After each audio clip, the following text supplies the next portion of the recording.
Hello, and welcome to today's session on establishing and engaging an effective SEO website. Today, we'll go into the first slide. I'll start by introducing myself. We only have an hour, so I'll get through this as quick as we can because there's a lot to cover. So me, yes, and if I do look to the side, it's because my PowerPoint is up on my second screen. So for me, yes, I am a marketing consultant and copywriter. So that means I can help you with both the marketing strategy and help you DIY. So like helping you today with doing your website, or you can outsource to me to do your marketing, to run it, or also do the copy. So I'm a big lover of words and writing copy. Now the group photo there is my meetup group, the Hills District Business Empowerment Network meetup, and that one is, I miss those guys, usually face-to-face meetings once a month, but currently we're doing virtual meetings, which is still good. I have a podcast called Marketing and Me, and I've been running that since end of January, and it's really starting to kick off in recent months, and that's aimed at health and wellness business owners who are aiming to grow their business while maintaining their own health and wellness at the same time. And then finally, yes, there's a photo of my family. I love this photo with my husband, Justin, of almost 12 years, and daughters, Gabrielle and Indiana.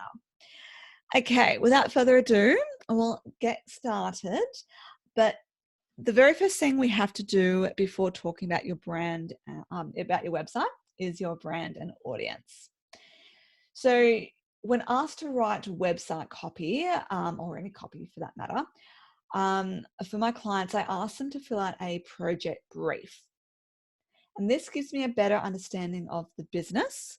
And I'll just double check no one's trying to get in because I saw that. No. Yes, so they, because I otherwise don't know who they are. So the brief gives me an idea of their background, target market, tone of voice, unique selling point, competitors, and SEO, like the keywords they want to be ranking for. So I personally, as an outsider, need this information so I can write in line with the brand. So you also need this information clear in your mind before you can write your content or brief the copywriter. Otherwise, your content can miss the mark, and you want to be directly speaking to your ideal buyer. So we'll take a few minutes here just to look at the types of questions you need to ask yourself before you get started. And the first thing is, who is my target market? Then your tone of voice and personality, and then what makes your business unique. And I'll just explain those. So your target market, knowing who is, kind of come up with that persona, the avatar, and think of their pain points. What keeps them up at night? What kind of issues are they having? Why are they stressed? Really get an idea of that and who they are. Even name them if you want, their age, their demographic, their sex, everything like that. Then there's the tone of voice and personality. That's yours. So you need to think about how you want your content to come across. Do you want to be friendly, quirky, professional, serious? Have a think. Ultimately be you, but just have to think about that because you need to be consistent with that across everything. And then what makes your business unique? How do you do things differently to your competitors? So how do you stand out?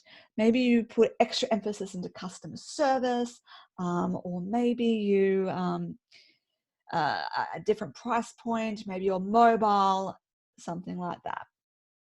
And so these answers that you come up with need to be front of mind when you're creating any form of content for your business to ensure brand consistency and you're talking to the right people. And the right people get what you're saying. Okay, now why should you have a website?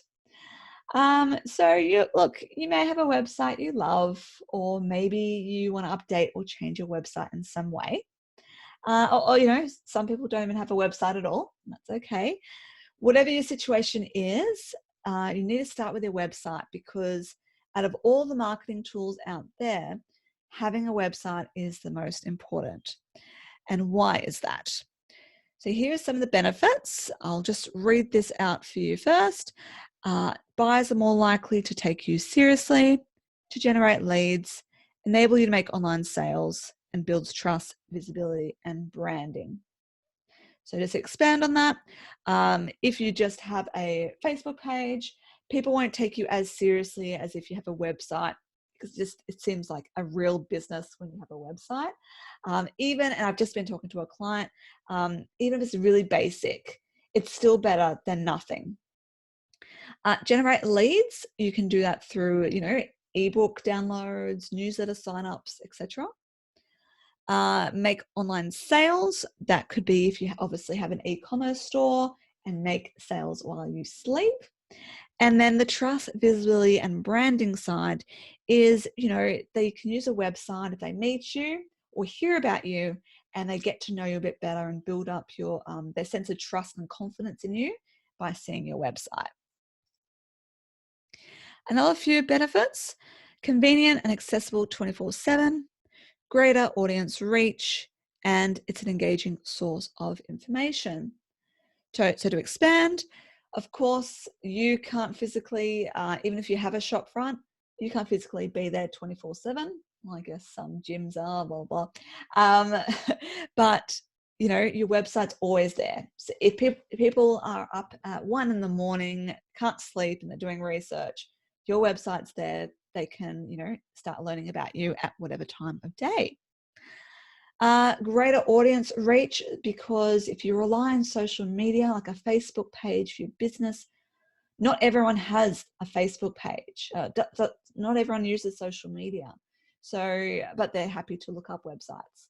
So yeah, potentially missing out there. And finally, the source of key information.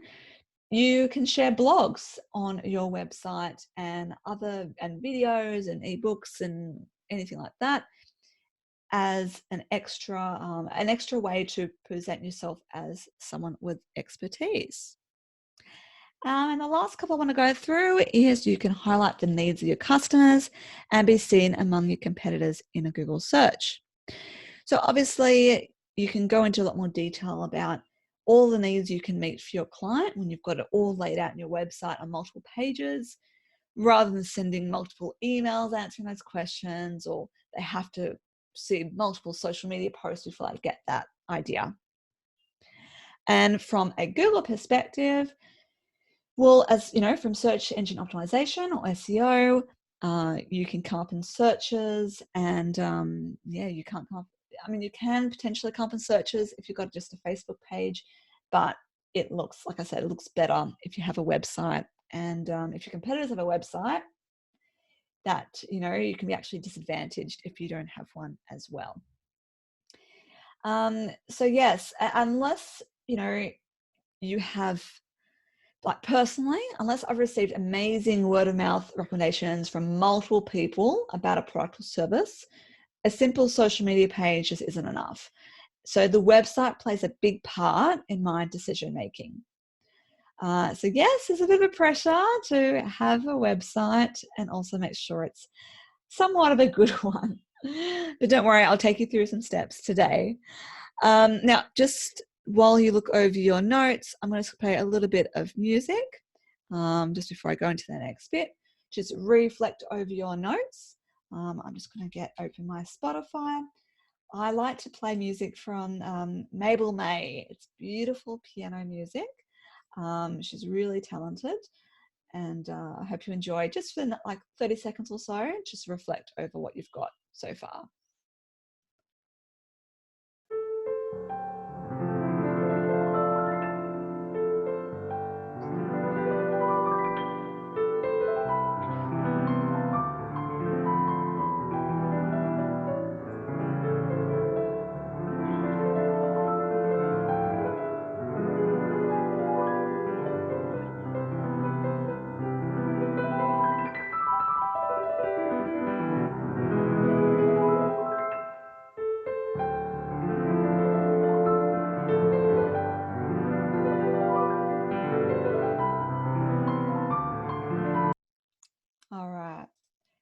So that was a very abrupt ending. How are you going so far? Have you got any questions for me?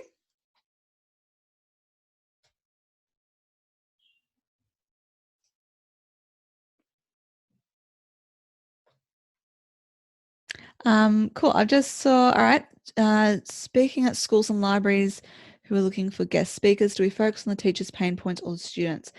Okay, so I would do both because that would come down to you'd have separate pages for each of them. So think about, so tell us a little bit more about your business and I can give you some better advice. You pop in the chat box or unmute.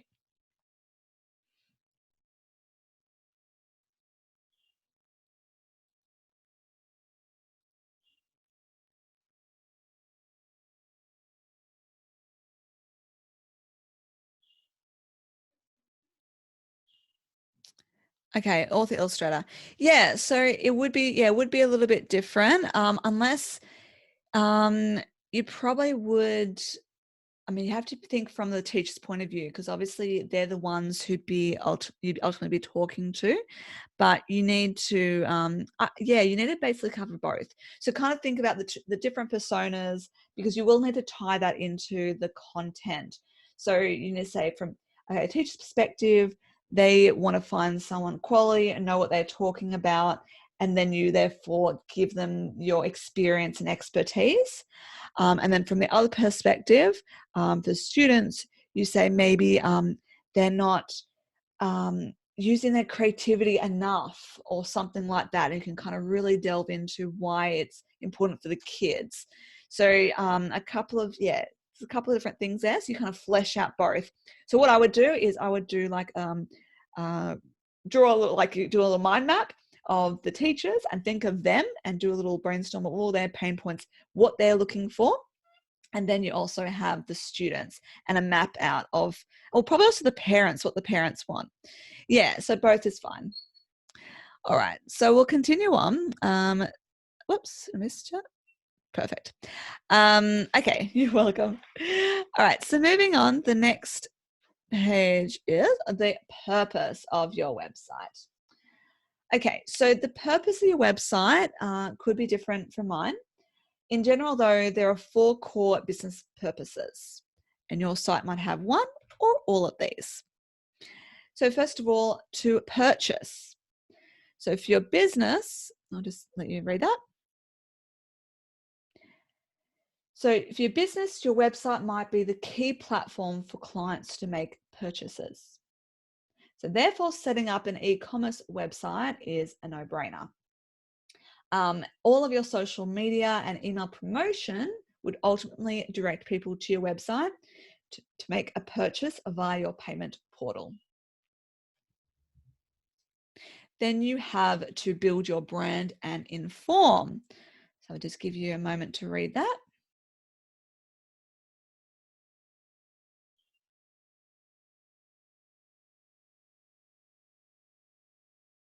So yes, for others, they might see your website as an information resource. So in this instance, people will be checking out your website after meeting you, hearing about you, or following you on social media. They're purposely searching for your website and not stumbling across it.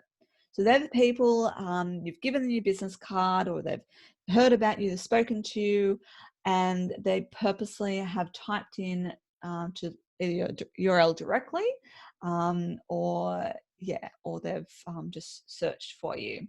So they're interested in finding out more about what you do, checking out your portfolio, if that's applicable, probably would be for you, Susan, reading your blog and finding your contact details. And make sure the contact details are easy to find as well. Be found in Google. So in this instance, yes, we'll just read that slide for a moment.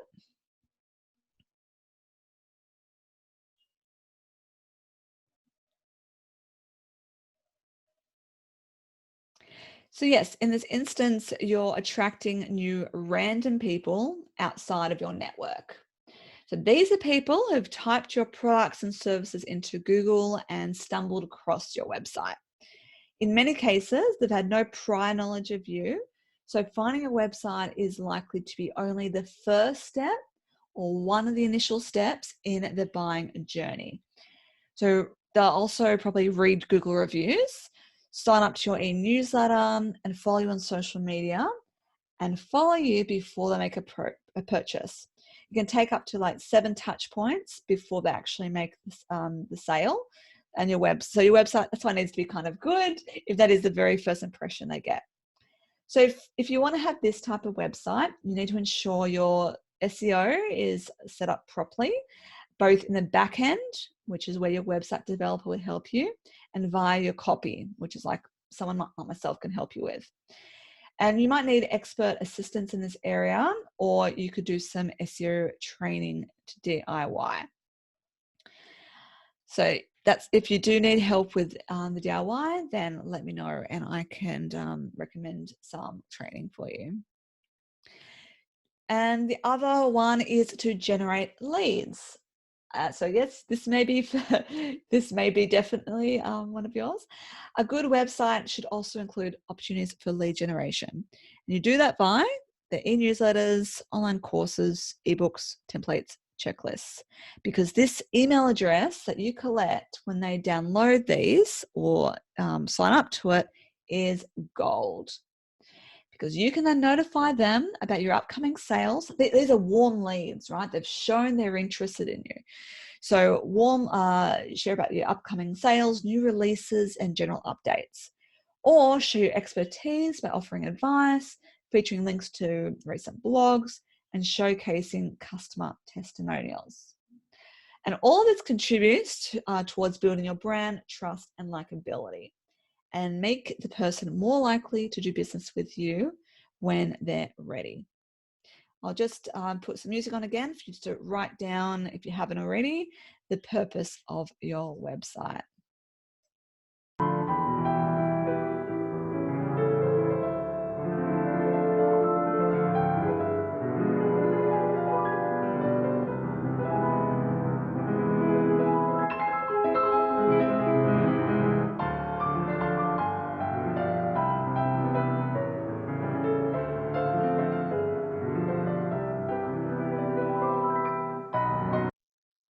Okay. So we're now going to go on to the scary part for many people. What is SEO? So as mentioned previously, search engine optimization is what it all stands for. And it's key if you want to appear organically in Google. In other words, have a chance of appearing in searches without paying for Google ads. From the search engine's perspective, if you can say a bot, a Google bot has perspective, it wants to present the user with the most useful and relevant content according to their search. So where you appear in the search pages and whether you appear at all relies upon numerous factors. And these include, I'll just read out and they'll expand: optimize content, engagement levels, and site speed, including mobile. So optimized content is, does the copy feature keywords people are searching? Is the content regularly updated via blog posts? Because, you can't just write your website and then leave it alone, because Google will think that it's kind of become static and not relevant anymore. So blogs keep it fresh. Engagement levels. So how long have others spent on your site? Are they clicking from page to page? If you have a video, this keeps them on your site for longer, because this shows Google that your content offers something of value if people are on there long. Versus the bounce rate. So people come into your site and then leave quickly. It can show Google that it's not actually relevant. Now, bounce rate isn't always a bad thing. Just to give you an example, I have my podcast connected to my website and my show notes. So I looked just yesterday actually, and I had like a 80% bounce rate. And I'm like, oh no. But then you look at the pages they've visited, and it's because they've visited the show notes and then clicked the link to listen to the podcast on Spotify or whatever it is, or iTunes. So in that case, it's actually okay. But if you want people to be going to your site, looking around it, going to your contact page, and they're not, then something's not right. The site speed. So does it take forever for the images to upload? Because people like it should only be 3 seconds. Just pop that down, 3 seconds to load. Any longer and we get a bit impatient and might think, oh, this is a bit of a buggy site, best to move on and find a competing website. So you want nice and quick, and Google will reward you for that. Some other factors are mobile friendliness, your domain age, and accessibility. So to expand on those, mobile friendliness means, is it mobile optimized, which means easy to navigate on a device. Because keeping in mind, you create this beautiful website on a laptop or a big screen, but how does it look when it's squished into a rectangular phone? It's going to look different and it may not look as nice. So you need to make sure it does work and the buttons all work. If you have a phone number, which you should, you can click to call because that just makes the whole experience easier. The domain age is the next one. It's interesting. The longer you've had your website URL, the more perceived authority. Just like a person, the older and considered wiser they are. Obviously, you can't help that if you're new business, but that's just one little factor, so you can build up towards that. And accessibility. So is it easy for the Google bots to find it? And this is based on these scary terms: coding, sitemap, robots.txt file. And because the sitemap lists all your pages, and the robots.txt file tells Google where it can look for certain information. So this techie side of things is where you get either your website developer or an SEO consultant to make that really shine for you. And then we have a few more: technical SEO, links, and social signals. And I'll do these and I'll answer some questions. So technical SEO is about the tags.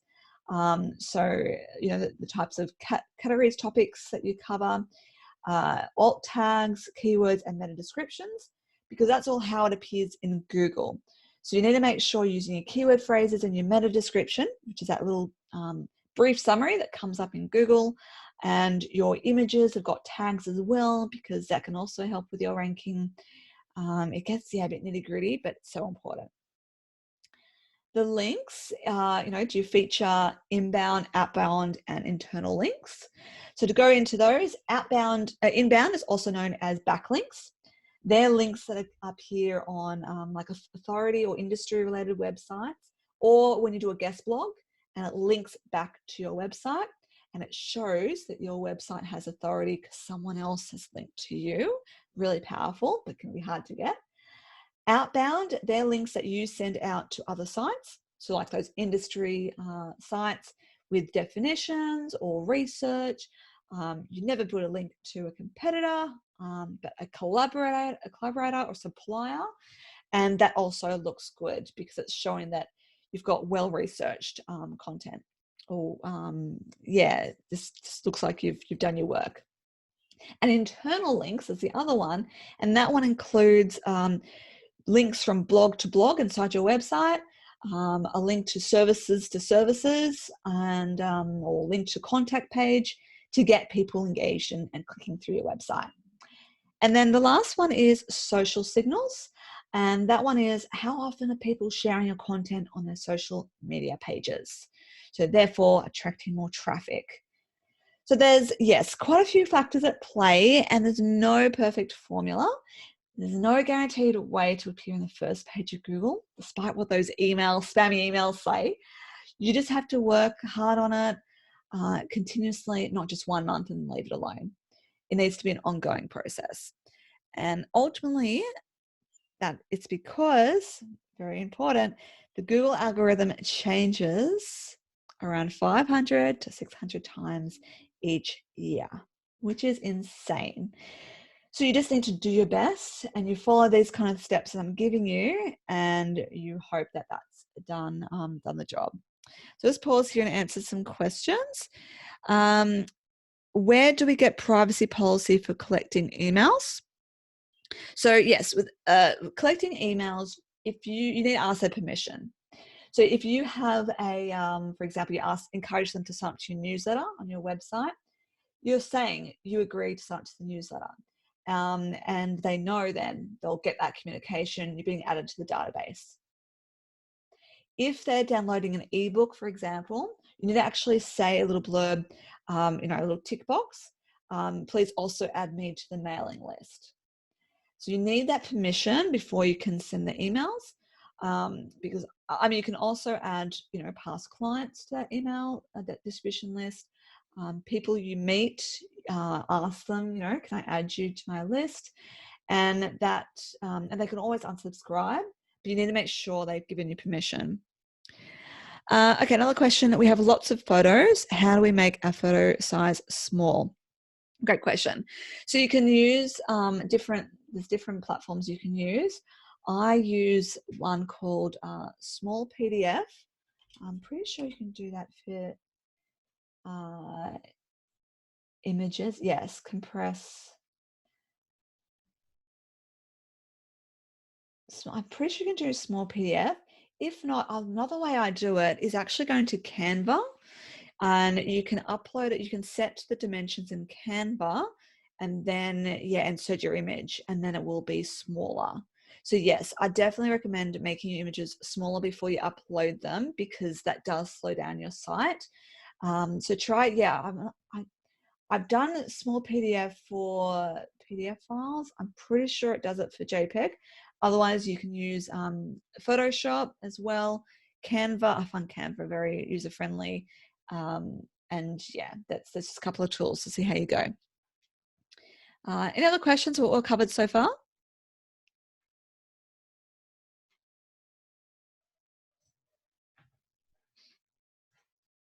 All good? Perfect. All right, so the next thing I wanted to go into is your website layout. Because ideally, you want your website to be easy to navigate and engaging. Now, I have a collection of some do's and don'ts when it comes to your layout. All right, so do have a clear page breakdown via the navigation bar. So that's that first bar at the top. And I just listed here some of the typical ones. So home, about, services, products, and you'd have sub-pages beneath that with a breakdown of your services or products, testimonials, FAQs, blog, and contact. Now, just to go into these, home is usually like a bit of a summary, tackling those pain points that we talked about, and then how you provide solutions, and link to the services pages and the contact pages, all should be there. Lots of pretty imagery as well. The about page, yes, definitely have an about page, because that's all about you, the human behind the business. So I put photos of yourself, talk about your journey, and it's a little bit about the business, but more the human elements, even what you do in your free time. It's going to be a great conversation starter. Service and products, pretty self-explanatory. You basically go through detail each of those. Testimonials, because word of mouth looks it looks good and it works well if you've got other people singing your praises and it's not just you. So definitely good to have that and encourage those reviews on a regular basis. FAQs, so if you can ask the same questions all the time, put it in one nice easy spot, and that just saves you time rather than getting that phone call, that email with the same questions over and over. If the call does come through and they ask the question, just flick them over to that page and say, when you're ready, you can call back, or you'll call back later, or an email, you can send a link. Blog, so like I said, that's really good for optimizing your content, showing your expertise, and contact. And just on that note, the contact ideally should be the far right, such as where people's eye naturally goes. They're used to that. And home is usually the far left. And I wouldn't recommend steering too far away from these kind of words that people are used to. Don't be too creative with the main navigation bar, because it just becomes confusing and you don't want people hesitating before they navigate. So don't have more than one word for each page in terms of how that top bar looks. It just looks much cleaner, as you can see there, when it's just one word. And yeah, I mean, you don't have to have about us, just about is fine. People know it's about us. It's a bit of a redundant word. So then do have one key phrase per page, but don't keyword stuff. And what I mean by that, so keyword phrase is ultimately otherwise known as a long-term keyword. And that's what people search for in Google, what they're typing in. It's often more of a sentence, like how do I, what does, that type of thing. And you keep that in mind for each of your pages. And it could just be a few words as well. And ultimately have that back of mind, and then come up with synonyms, so different ways of saying the same thing, and you scatter that throughout your copy. Then we also have keyword stuff. I've got that there. Yep. So keyword stuffing is when you repeat a phrase constantly with the obvious intention of ranking well for that term. Now that worked well for Google once, but it's become quite savvy and it won't work anymore. You could actually be penalized if you cram that same word in 10 times in 2 lines. So that's where using those synonyms helps you out. So yes, mention it, 5 times for maybe, 400 words, 300 words of copy. Include in headings because that's really effective. But yeah, just don't overuse that term. Read it out yourself, and if you feel like you've repeated a lot, you've probably said it too many times. Yes, ensure you have an about page and photos. And this is a topic close to my heart, but many websites don't have one, or they only feature the company's history. And that irks me because the about page should be more about the people behind the brand. And so it needs to show the human side. So you can show a little bit more personality on this page than maybe across your other pages. You can be first person as well. Like I've done here. Hello, I'm Leanne Shelton. And, it's ultimately like networking with potential buyers so they know who they're dealing with. So yes, put something about your values and missions and things like that too, but just talk a little bit more about the humans, you and your team. And yes, don't just talk about your company. Don't just repeat what's on the homepage because that's not the people. Do include a photo of you and your team because that just helps with that further connection. But don't feature too many stock images like these, obviously stock images. Yes, 1 or 2 is fine, but ultimately you want professional photos done of you and your people, and scatter them throughout your website because that's who you really are. Do outline the problems and provide solutions. So as we covered at the beginning, you want to know the pain points and then use those pain points and address them in the copy. You want to basically have them nodding their head and going, yes, yes, yes, and then eager to contact with you.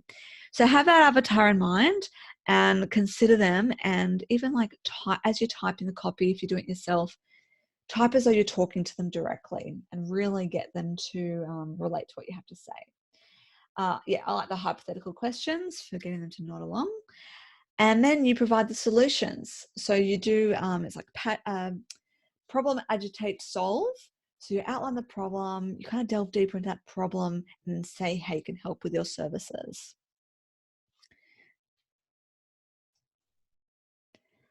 All right. What have we got here? We've got don't be salesy, be conversational. And this is like a little pet head of mine. And I think Australians in general don't like to be sold to. Just use conversational language like you're on the phone, because that's what people are more likely to relate with. Don't put on the hard sell. They'll naturally, go along with you if they know, like, and trust you. We cover the links, so I won't go much further into them, but inbound, outbound, and internal links are all important.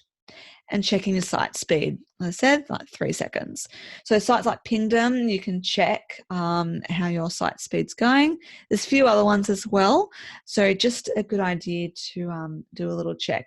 You can also do sitechecker.pro, SITE checker.pro, and that actually gives you a whole SEO analysis of your website and including the time, and you get an idea of how you're going and you know what to work on.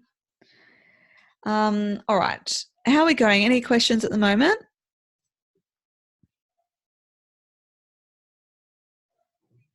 All good? Perfect. All right, so because I know it's a lot to absorb, so I just wanted to check in. But yes, don't plagiarize content. I do say to clients, look, get inspiration from other, your competitors as a guideline, especially if you're starting with a brand new website, but don't just copy and paste because Google will know and you'll be punished for it. So if you get inspiration, rework it and make it your own, or include links to those sites if you have quoted them directly, because that helps with links. So like if you're doing a definition of something or relating to a government or industry policy, then yes, do a link. And you can use a tool like gradeproof.com, which is some local guys in the Hills District actually, or grammarly.com, and they can just give you an idea of how your content is going in general, like in grammar and spelling, but also the plagiarism factor and what percentage.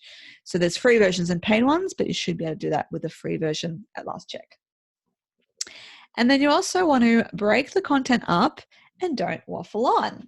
So what I mean by that is when you put the content together, do short sentences that make, like a 2-word sentence can make such an impact, right? Or even just 1 word.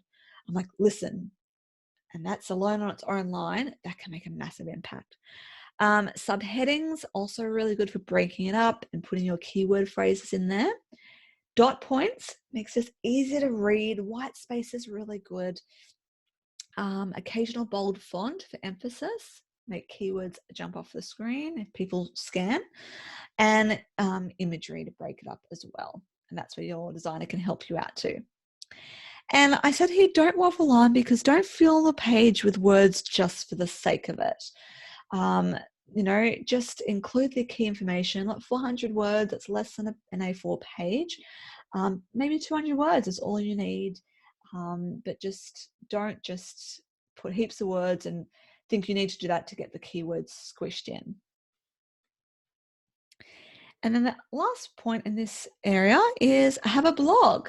And as I mentioned, this is all about showing up in your business, showing Google, yes, I'm keeping up to date. It shows Google that you're on top of things and you're relevant, and you can give industry updates. You can talk about any different type of theme, events you've been to or books you've read, so many different areas there, or just offering more detailed FAQs. And this really helps with your SEO. Because you think about it, when you do Google searches these days, it's articles and blogs that come up, not services pages and home pages, unless they're paid for it. So do another Google search today, and I bet you there are the articles and blogs that are coming up. And people forget that's, why it's really important. It can take a while to, get a good ranking at times, but that's ultimately really powerful. And look, once you've written a blog as well, you can then repurpose it. And people often underutilize it. You can then, one blog, 500 words, 5 social media posts, easy. And you scatter them out over 5 weeks, 5 months, and you add images. You can have a series of blogs, create an ebook. So much you can do with that blog, or even send it to it as a guest, and that's a backlink to you as well. So we're pretty much come to the end today, so I can answer some more questions shortly, but yeah, I hope that all makes sense. And any questions at all? All good?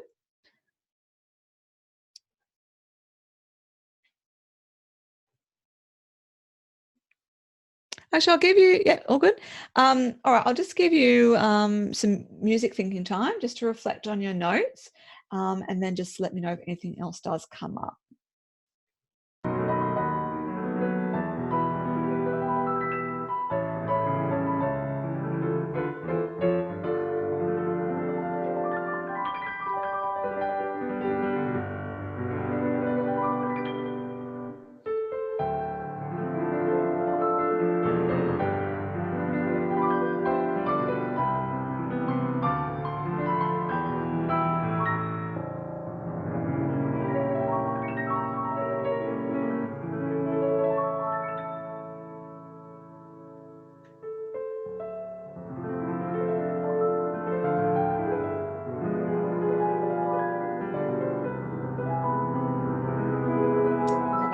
so Mabel May, so Mable May, May. That's where that beautiful music has come from.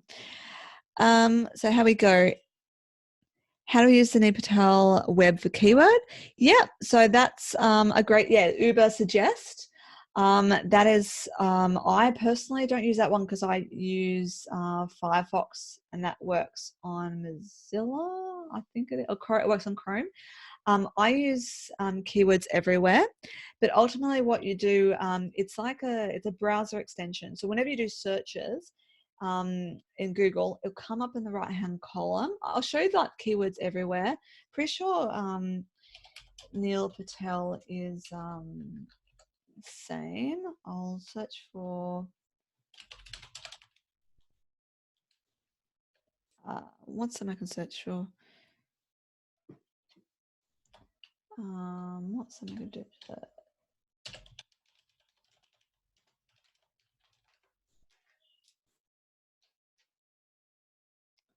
A little search. All right, I'll just show you how this looks on my screen. So this is just one example. And I just typed in here artists for schools.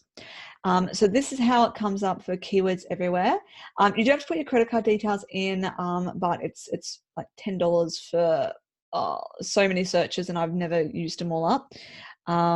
It's for I can't remember how many credits, but it happened in October last year. I'm still at 23,151 credits. So this is what I use. So it comes up here on the right-hand side, and like artists and residents, you see the volume. And so you know that's really that's a massive keyword. It'd actually be hard then for you to rank for it. But teaching artist, $5.90. So using that keyword phrase could actually be quite effective for you, for example. And what else we got here? Art grants, artist directory. So you just type in different things and it gives you an idea of the searches. The CPC is about Google Ads. So we're all about organic here, so don't worry. That just gives you an idea of it there. The Neil Patel one, yeah, like I said, I haven't really used it, but I know it's similar kind of thing. It's just kind of running in the background, and as you do searches, it comes up and shows you how it all works. And some recommendations. So is that all good? Yep, perfect. Cool. All right, so we'll almost finish up here today. Whoops, just go here. But yes, I do offer a free 30-minute discovery call with me and discuss your business's marketing needs. So we can go through, talk about your marketing content strategy. If you want to DIY, and like I can do one-on-one marketing strategy sessions starting at 175 plus GST. Or you might want to, get me to do the copy for you so that you can outsource it to me and I can do that. But ultimately we'll have that first chat and just work out where you're at and work out the next steps from there. So that's a link. And I'll when I send over this recording, I'll put that in there as well. And I also have a special offer for you today, which I'll keep open until tomorrow, so the 31st of July, COB. And that includes a website audit. So I'll give you feedback on your website and some tips for improvement. It'll also include a 1-hour marketing consulting call. So where for an hour, we'll go through and discuss areas of improvement and give you tips for the next steps forward. And 1 free month in my new paid membership, Digital VIPs. The doors are closed at the moment, but they're reopening second half of August. So you'll get your first month free once those doors reopen, and otherwise it's $37 a month going forward. And all that's valued at $337 plus GST, but today it's only, for the next 2 days, it's only $197 plus GST, which saves you $140, which is very nice. So that's pretty much it for today. And remember to connect with me on LinkedIn if you haven't already. They're my contacts, but yes, I'll send you an email with details there. But yeah, are there any final questions at all? Otherwise, we're all done. Awesome. Good. It's all looking very positive in the chat box. So great to hear. Thanks for tuning in today. I'll get this recording over to you ASAP. If you have any questions, yes, reply to the email or book in that discovery call.